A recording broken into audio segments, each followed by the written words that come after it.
안녕하십니까. 그러면 오늘은 법학개론 제8회입니다.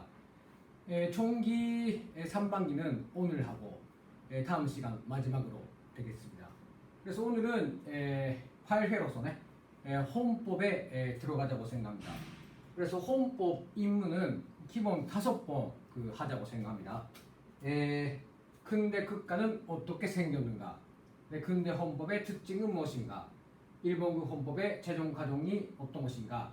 일본군 헌법의 기본 원리는 무엇인가? 그래서 마지막에 일본군 헌법에 규정된 권리의 내용이 무엇인가? 이렇게 5번으로 좀 시리즈로 하자고 생각합니다만은 다만 처음 2번은 정기 3반기에 하고 마지막 3개는 정기 하반기에 되기 때문에 조금 파악이 들어가게 됩니다. 그래서 좀 잊어버릴 수도 있습니다만 따라서 그 구체적인 내용을 머리에 넣는다라기보다는 사고 판시, 생각 판법 이런 것이 좀 머리에 남았으면 좋겠다고 생각합니다.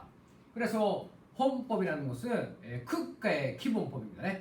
모든 국가에는 헌법이 있기 때문에 따라서 헌법하고 국가는 밀접한 관계가 있습니다.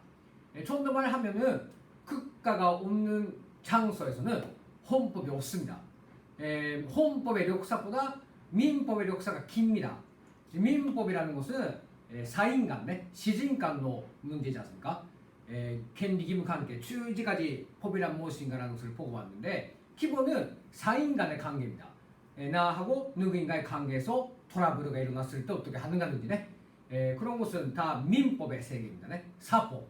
그런데 헌법이라는 것은 공법입니다.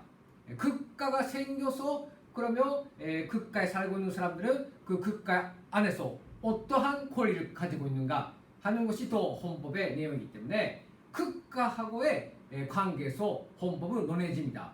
따라서 헌법을 잘 알자면 먼저 왜 국가가 생겼는가, 국가란 무엇인가라는 국가네, 스테이트, 국가에 대해서 알아야 됩니다. 그래서 오늘 수업 첫 번째는 국가, 특히 근대 국가라는 것이 어떻게 생겼는가 하는 조금 탄조의 드라마에 대해서 간단히 해설을 하겠습니다. 따라서 오늘 수업은 근대 국가 형성에 대한 이야기, 특히 사회 계약설에 대해서 좀 표상을 가지자고 생각합니다. 먼저 근대라는 국가가 발생하기 위해서는 그 맹간에 그 호가 무엇인가 그 씨부터 돋아나는 것이 있죠. 매야가 있죠. 이것이 있어야 되는데 근대 국가의 맹간은 한마디로 휴머니즘이라고 말할 수 있습니다. 휴머니즘, 인문주의네. 아마 다들 다 배웠다고 생각하는데 휴머니즘이라는 것은 인문주의입니다. 근데 이것은 중세 신학적 세계관을 비판하는 과정에서 발생한 사상입니다. 모두 알고 있다고 생각합니다만은 유럽에서 봉건 사회가 길었죠. 참 길었습니다. 아마 역사적으로 봤을 때 왕이 지배하는 봉건 사회, 왕 이꼴 무엇입니까? 하느님이죠. 하느님이 지배하는 세상이라는 것은 아주 길었습니다. 근데 최근에 와서는 그런 세계 아니게 되었으니까 잊어버리고 있습니다만 저도 그런 세계에서는 살지 못했고 그런데 기독교가 지배하는 세상은 길었고 오늘도 환다멘탈리즘이라고 해서 기독교 원리주의자들이 계속 있는 속에서 상당 정도 사람의 사상 그렇고 생활 그렇고 정치 그렇고 경제 문화 모든 것에 영향을 준 것이 기독교입니다만 이 기독교라는 종교적인 세계관 그것에 기초해서 형성되어 있는 왕권 신설에 기초한 왕의 지배체계 이것이 어떻게 극복해 나가는 하는 과정에서 이것이 큰 역할을 놀았던 것이 휴머니즘이라고 말씀드릴 수가 있습니다.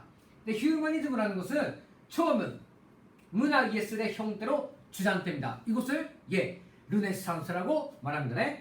르네상스라는 것은 문의 부흥 운동이었죠.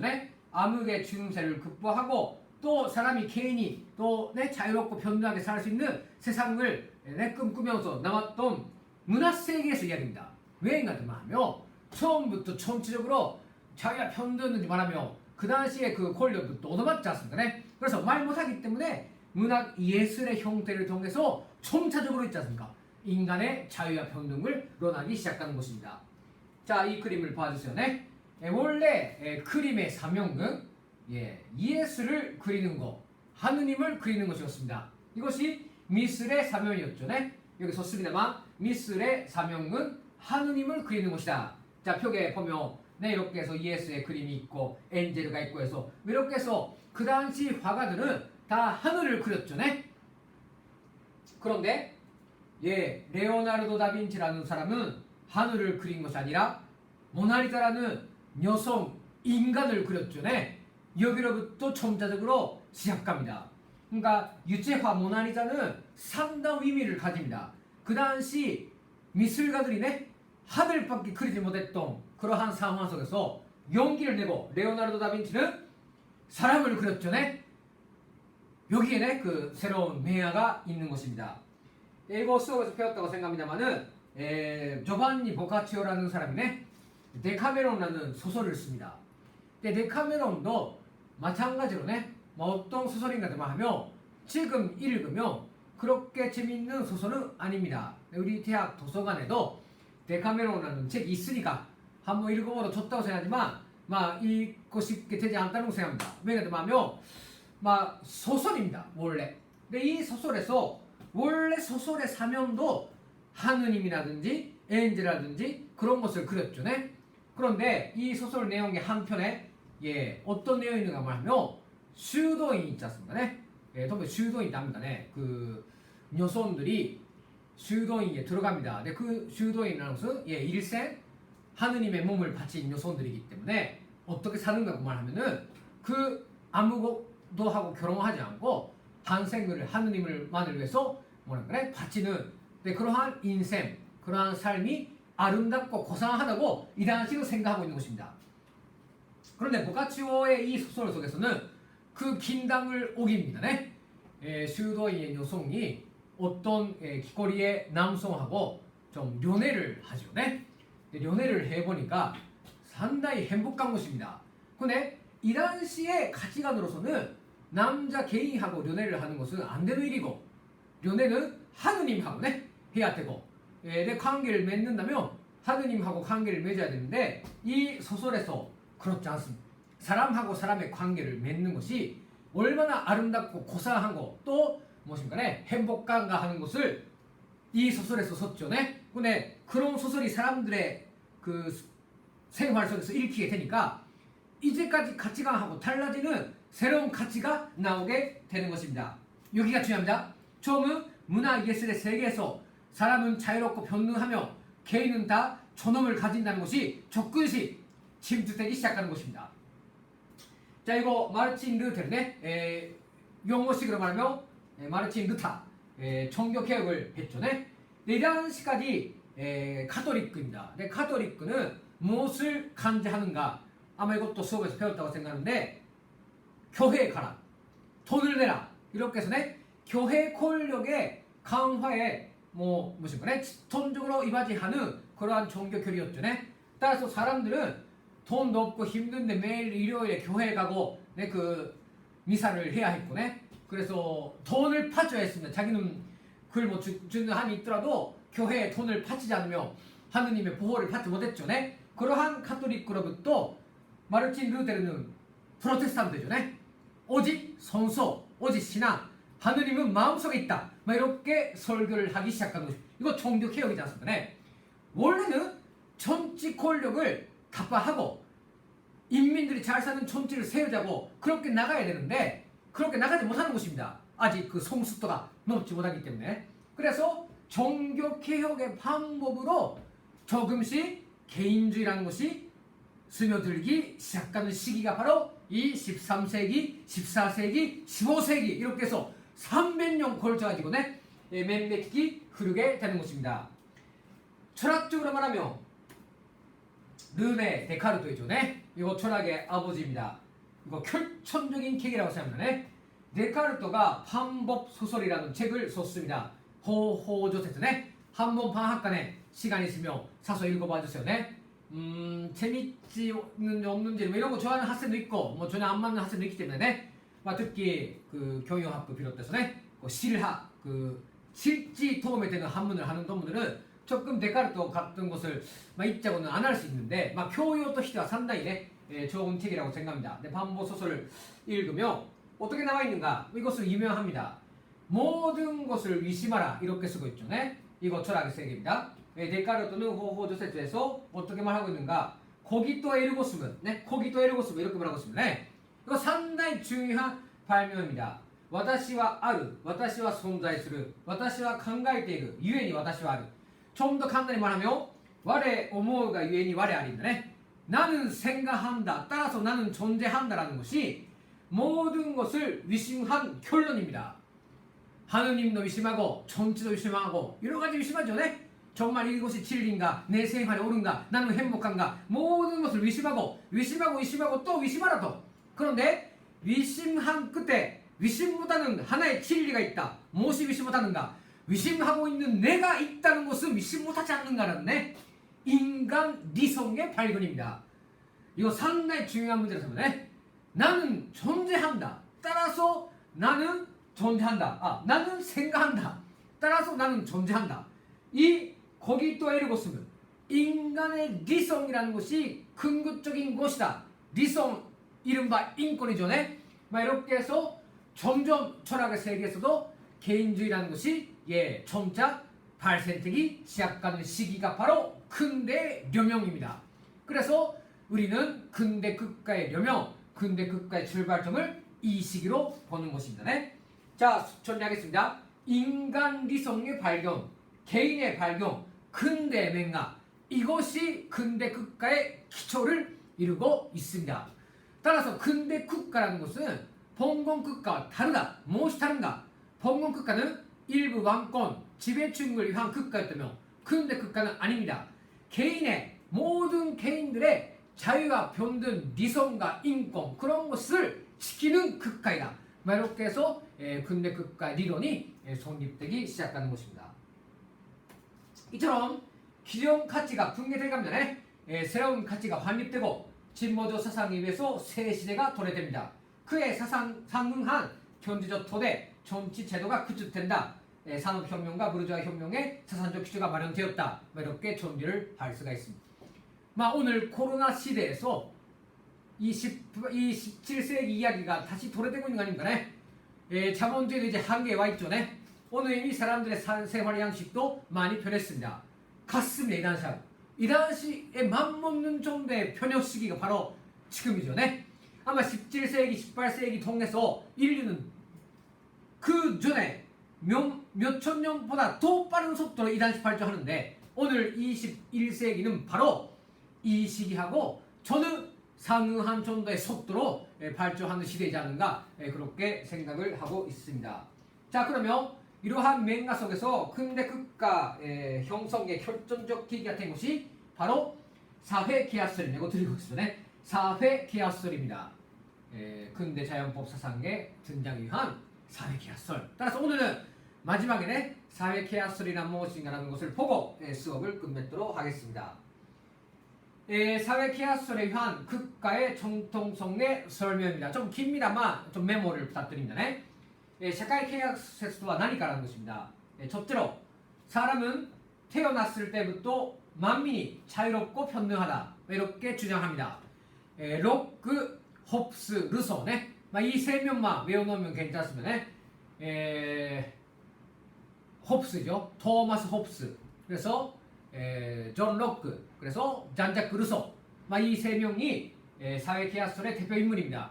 또 플러스 한 명 한다면 몬테스키유죠. 다 배웠다 사람입니다. 이 사람들이 뭐라고 말하고 있는가를 집약시키면 이 세 가지입니다. 첫째가 사람은 태어났을 때부터 만민이 자유롭고 평등하다. 자유와 평등이죠. 두 번째, 사람들은 자기의 자연권을 지키기 위하여 서로의 계약에 의하여 국가를 만들고 그 국가에 자기들이 가진 권리의 일부를 양도한다. 그 국가에 의한 명령이자 자연법으로 되며 이는 자기들을 위한 것이다. 이렇게 썼는데 사람들이 다 자연권을 가지고 있는데 나의 자연권하고 너의 자연권이 부닥칠 수 있죠. 그러면 오히려 자기의 자연권을 해서 못하죠. 그래서 어떻게 생각했는가 이 사람들은 나의 자연권, 너의 자연권, 너의 자연권 적극이 양보하라. 그 양보한 것을 국가가 가진다고 국가에 양도하라. 그러면 국가는 저절 통제해준다. 그런 겁니다. 그렇게 해서 모두가 자연권을 최소한도 누릴 수 있게 하자 하는 그러한 극과간입니다. 따라서 극과는 어디까지냐? 개인의 무엇입니까? 조절 기능이죠. 개인이 잘 살 수 있도록 자연권을 해서 할 수 있도록 극과가 조절한다라는 그러한 극과관이 바로 계약설입니다. 계약설이기 때문에 따라서 기본은 시택기지체입니다. 사적 자치가 기본이다. 극과는 작다. 극과는 고의 필요 없다. 그러한 생각에 기초한 극과관이 바로 사회계약설에 기초한 극과관입니다. 그리고 따라서 극과가 사람들의 생명과 재산을 보호하지 않게 되고 폭군으로 된 경우는 인민들은 언제든지 이에 대항하는 저항권과 새로운 국가를 세우는 혁명권을 가진다 라는 상당히 부르주아 혁명 시기에 맞먹는 사상이 제시되는 것입니다. 아마 고급 때도 배웠다고 생각하는데 아마 어렵게 배웠다고 생각합니다. 왜인가 하면 조금 고급 단계에서는 여러 가지 사상이 알고 있는 거 아니기 때문에 이해하기 어렵다고 그렇게 생각합니다만 조금 오늘 이제 대학생 되었기 때문에 아마 조금 이해가 더 되리라고 생각합니다. 좀 더 말씀드리면 이런 얼굴을 하고 있습니다. 토마스 홉스, 그래서 또 로크, 홉스 로크, 루소, 몬테스키죠. 이렇게 되고 있죠. 저는 이 4명 속에서 가장 좋아하는 것은 잔자크 루소입니다. 루소의 사회계약설이라는 것은 세쇼, 자본론, 사회계약설 이 세 가지는 굉장한 베스트셀러입니다. 이제 200년 이상 넘고 있죠. 계속 읽히고 있습니다. 근데 책방에 가면 마르크스의 자본론, 그래서 세쇼, 또 하나가 루소의 사회계약설, 이것은 꼭 사주세요. 책장에 있는 것만으로도 좀 인텔리전스나 감이 하지 않습니까? 실제 있지 않아도 나이 가면 또 읽을 수 있도록 사원화점을 좋다고 생각합니다. 그 정도 대표적인 것입니다. 이 사람들은 어떤 사람들인가? 다 귀족입니다. 귀족, 결코 노동대급이라든지 인민대접 아닙니다. 이 사람들은 잘 살았던 사람들입니다. 그런데 귀족 계층 속에서 무엇을 제기하기 시작하는 것만 왕공 있죠. 왕만이 잘 사는 봉건 사회는 이상하다. 왜인가 하면 그렇게 해서 한 명의 어느 집단에만 권한이 집중되고 있는 사회는 경제가 발전하지 않습니다. 근데 이 당시 어떻게 생각하는가 하면 조금씩 기술이 발전하고 과학기술이네. 그래서 산업이 점점 돌게 되니까 역시 경제가 돌게 되죠. 그러면 어떻게 생각하고 말하면 그렇습니다. 기존의 사회로서는 유지 못합니다. 그 발전하는 경제, 시민들의 생활 요구 이런 것이 국가의 그 줄거리에 안 맞게 되죠. 그래서 제기된 것이 자유와 평등입니다. 따라서 이때 말하는 자유, 이때 말하는 평등이라는 것은 잘 생각했다고 합니다. 거래의 자유, 도리히키의 자유이고 평등이라는 것은 내가 나의 상품을 팔 수 있는 평등입니다. 아시겠습니까? 그러니까 조금 교과서에서 가르칠 때는 마치나 사람의理성에 기초한 자유와 평등이 있는 것처럼 가르치는데 좀 더 생활적인 거죠. 그래서 사회계약서를 통해서 그 국가관으로 덕을 버는 것은 신은 부르주아지들이다 라는 계급적인 시점을 가지고 사회계약서를 봐야 되지 않는가라는 것입니다. 따라서 부르주아 국가, 자본주의 국가죠. 근데 국가, 같습니다. 부르주아도 자본주의도 큰데도 거의 비슷한 말이기 때문에 다만 근대 부르주아 국가 속에서도 좋은 점도 있고 나쁜 점도 있다. 그래서 헌법 리론을 배울 때는 나쁜 점보다도 좋은 점을 기본으로 보자 하는 것으로서 자유와 평등, 학아의 같은 그런 사상을 인류 보편적인 생각으로 여기고 리론을 설명하고 있다 하는 것입니다. 따라서 조금 앞으로 공부를 할 때는 좀 다각적으로 공부해 나가야 된다고 생각합니다. 제가 로크, 홉스, 루소 좀 정리를 해 놓았습니다. 설명은 안 하겠습니다만 한번 봐주시고 홉스, 로크, 루소라는 사람들이 각각 어떻게 얘기했는가. 아까 세 가지입니다. 기본은 그 세 가지인데 조금씩 시대가 다르기 때문에 살고 있는 시대가 다르니까 조금씩 말하고 있는 말이 다른데 대표적인 서적이 홉스는 리바이아산, 그래서 로크는 도지론, 루소는 사회계약설이라고 해서 다 책들이 나와 있습니다. 인쇄에서 한 번 정도는 파라파라도 네, 읽어봐도 좋지 않는가라는 생각을 합니다. 네. 자, 그러면 사회 계약서라는 건 무엇인가? 써주세요. 자연 상태에서 살고 있었던 사람들이 사회 계약을 맺고 사회 상태를 형성하고 일정한 목적을 위하여 국가를 건설한다는 견해입니다. 이렇게 해서 근대 국가가 생겼다라는 것입니다만, 자, 여기까지 이렇게 이야기해 놓을 겁니다. 이 사회 계약서라는 것은 하나도 근거가 없는 픽션입니다. 예. まず 계약 같은 거 네, 맺지 않고 거네. 그렇지 않습니까? 동무들 국가하고 계약 맺었습니까? 맺지 않고죠. 오늘 이미 국가는 우리를 보호해주지도 않고 있지 않습니까? 네. 본질은 아닙니다. 이 사회 계약서에 기초한 국가가는 국가를 정당화시키기 위한 이론이기 때문에 픽션이고 하나도 현실성이 없는 이야기였습니다. 다만 이 픽션 속에 근대랑 어떤 국가관인가 무엇을 지향하자고 했는가라는 그러한 것을 문맥에서読み取り할 수 있지 않는가는 것으로서 사람들은 이 내용을 다 배우고 있습니다. 그래서 이후에 호프스에 의하면 어떻다, 만민은 만민의 승량이다 라는 이야기를 했거든. 록크는 자유 상태에서 어떻게 얘기했는가, 제한근조제와 근민주권의 이론이 나오게 된다는 이야기. 그래서 루소는 어떻게 이야기했는가라는 내용을 정리해놨는데 이거 별로 큰 문제 아니니까 넘어가겠습니다. 네. 따라서近代 시대호 또近代 국가라는 것은 픽션다가説明としては 素晴らしい 이렇게 써놨는데 머리 안내비 설명으로서는 정말 바트근라고 생각합니다. 네. 정말 잘 생각했지 않는가 그런 생각을 했습니다. 자, 마지막 수업 맺음으로써 우리는 사회계약서에 기초한 국가 간에는 기초하지 않고 있습니다. 아마 조고식이 그렇고 조대식에 국가란 무엇인가라는 것을 배우지 않습니까? 그때는 기본은 막스주의 국가관이 기본으로 되어 있습니다. 근데 막스주의 국가관 플러스 우리는 주체사상이기 때문에 주체의 국가관 이렇게 되지 않습니까? 막스주의 국가론이라는 것은 계급 지배 도구입니다. 국가라는 것은 어떤 계급이 어떤 계급을 지배하기 위해서 만든 국가이다라는 것이 막스주의 국가관으로 됩니다. 이 이야기는 또 시간이 길어지기 때문에 또 다른 기회에 하겠습니다. 유물상환 문제네. 무엇인가네.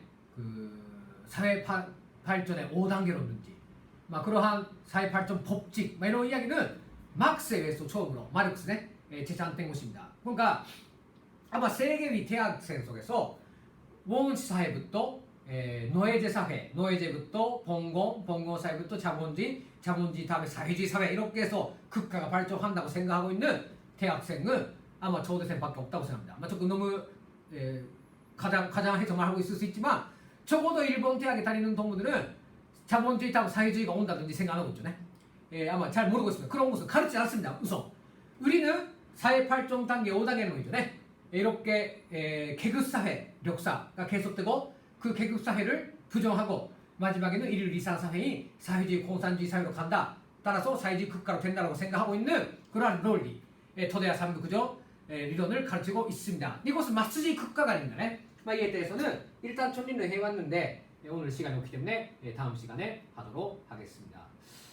예, 괜찮습니다. 그러면 다음 시간에는 이러한 국가관이라는 것을 아시고 근대 헌법의 특징에 대해서 간단히 보아보자고 생각합니다. 괜찮습니다. 사람은 자유롭고 평등하다. 그래서 따라서 사람들은 자기의 자유의 일부를 국가에 양도한다.